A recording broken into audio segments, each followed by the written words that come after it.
Asauddin Ubashiji, please start. Yes, sir. Thank you, sir. You have allowed me to speak on a very important issue. Sir, I would like to point out at the outset that SIR is violative of parliamentary legislation. It violates the powers prescribed by Parliament. It's contrary to the judgment of Supreme Court, a 3-judges judgment of Lal Babu Hussain, and it is a malified exercise of power to selectively disenfranchise on the basis of religion. Sir, Election Commission of India cannot be bigger than Supreme Court and Parliament of India, sir. Sir, may I point out to you, sir, the representation of the RP Act of 1950 and Registration Electoral Rules 1960 prescribe that inclusion in the electoral roll will be based on self-declaration of citizenship backed by one of 6 documents of identity prescribed in Form 6 of 1960 rules, including Aadhaar. Now, this is an act which was passed in Parliament, sir. Supreme Court, in its Lal Babu Hussain judgment, held that once an voter has been included in the electoral roll, there is a presumption that they are citizens and they cannot be removed except by an inquiry into the citizenship of the individual voter and giving them an opportunity of hearing after informing the basis on which doubt arose concerning citizenship. What is happening now is that the Election Commission is putting the burden of proof on the voter.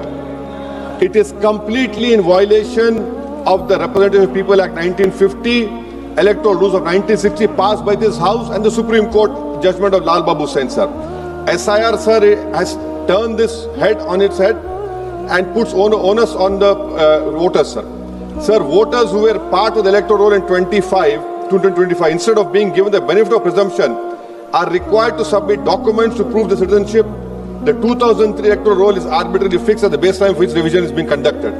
Sir, ECI is not a body empowered to go into question of citizenship. A power lies with Ministry of Home Affairs, Government of India, and Foreigners Tribunal created under the Foreigners Act. Sir, may I point out to you that what ECI is doing is wrong. Section 14 of Citizenship Act 1950, read with 2003 NRC rules, Section 4, subsection 2, 3, 4, 5, 6, prescribe just such an exercise of relation to citizenship to be conducted by central government. How is it the ECI is assuming the power given to other agencies of Parliament just by passing executive order? This is an occupied field. The ECI has no role to intervene. Sir, as per the ECI release, 65 lakh voters were included, whose names were included in the electoral roll after the commencement of SIR exercise omitted from draft roll published on August 1, 2025. After that, sir, several lakh voters where names were included draft roll were served with show cause notice. I have the copy of show cause notice that doubts had arisen on their right to be included in the electoral roll and they were asked to appear in person with documents to prove that they were entitled to be included in the electoral roll. So on what basis did the ECI issue these notices? How did the doubt arouse? Form 6 rule has been passed by this August House. How can the ECI do it? They are violating the sanctity of a law that is passed in this August House, sir. Eventually 3.66 lakh such persons were deleted from the electoral roll with no order made available in the public domain giving the reason for deletion. Sir, under the SIR order, these persons are to be referred to authorities tribunal dealing with illegal foreign migration. Now, sir, look at this, what the government is supporting the ECI.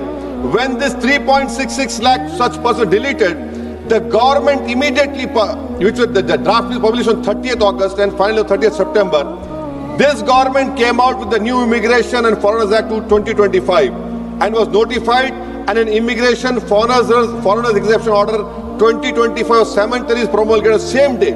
Under this order, sir, no action under Foreigners Act will be taken against illegal entry, presence for citizens of Nepal, Bhutan, Tibet and Sri Lanka, Tamils, in addition to persons other than Muslims belonging to Afghanistan, Pakistan, Bangladesh. Sir, when Supreme Court is seized on the petition of CAA, government issues a foreign exemption order. Why? Because they realize that in this 3.66 lakh, there can be people more than the non-Muslim also to protect them.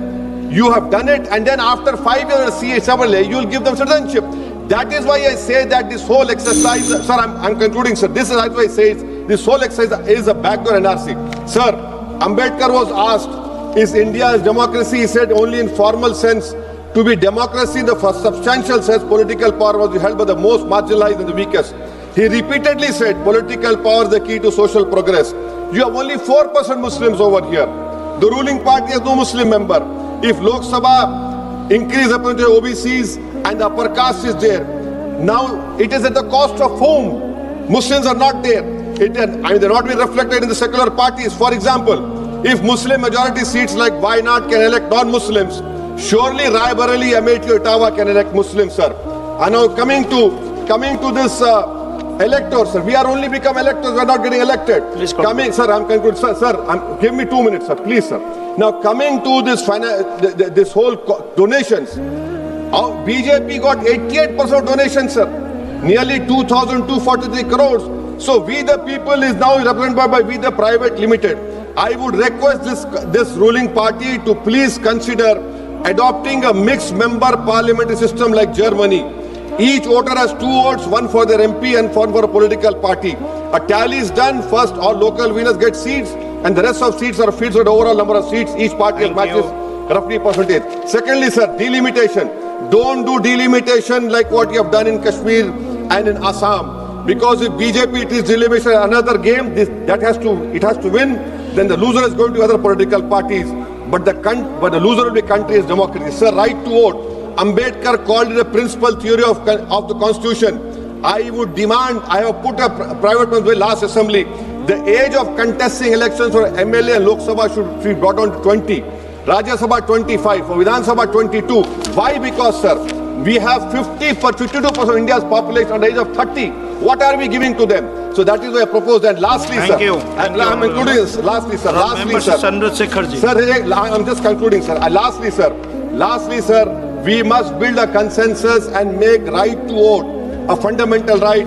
I oppose the SIR. This is nothing but backdoor NRC. This is an exercise, a selective exercise to disenfranchise Sekharji. people in the name of religion. Thank you, sir.